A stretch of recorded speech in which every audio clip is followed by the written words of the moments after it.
সম্মানিত ওলামা মাশায়েখের সম্মানিত সভাপতি, উপস্থিত আজকের প্রধান অতিথি, প্রধান আকর্ষণ আমিরে শরীয়ত প্রিন্সিপাল আল্লামা হাবিবুর রহমান সাহেব দামাত বারকাতুহু, উপস্থিত ওলামায়ে ইকরাম, বুদ্ধিজীবী সাংবাদিক ভাইরা, আল্লাহ পাক পরওয়ারদিগার আলমের লক্ষ কোটি শুকরিয়া যে আল্লাহ পাক পরওয়ারদিগার আলমে আপনি আমার এই ওলামা মাশায়েখ সম্মেলনে সম্মিলিত হওয়ার আল্লাহ আমাদের তৌফিক দান করেছেন। আমরা বলি আলহামদুলিল্লাহ। আল্লাহ পাক পরওয়ারদিগার আলমের হাজারো শুকরিয়া। আপনারা সবাই আমরা জানি বাংলাদেশের কওমি মাদ্রাসার স্বীকৃতির জন্য বিএনপির আমলত আল্লামা আজিজুল হক সাহেব রাহমাতুল্লাহ আলাইহি আন্দোলন করেছে,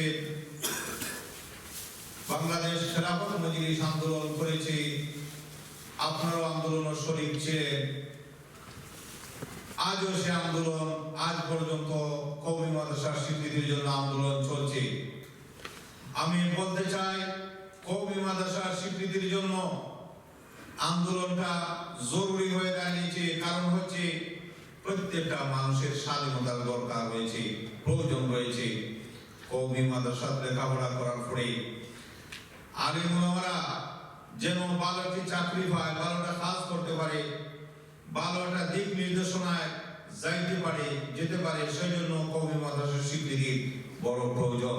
আপনারা জানেন, একটা গাছ যদি উঠে, যে গাছের অনেক শাখা থাকে, কওমি মাদ্রাসা একটা গাছ, সেই গাছ থেকে অনেক শাখা বিশাখা হইয়া, অনেক শাখা হইয়া, কোন শাখা ছোট, কোন শাখা ডাইনে, কোন শাখা বামে, কোন শাখা উপরে দিয়ে উঠছে।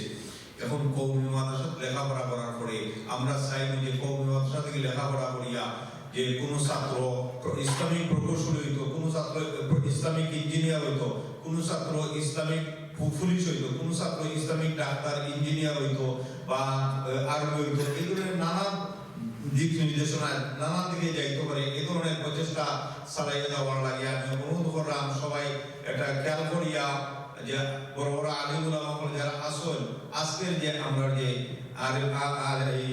আমিরের শরীয়ত আসল, বড় বড় উলামায়ে কেরামা সকল আসল, তাদের কাছ থেকে আমরা দিক নির্দেশনা ইনশাআল্লাহ পাইব। ওয়া আখিরু দাওয়ানা আলহামদুলিল্লাহি রাব্বিল আলামিন।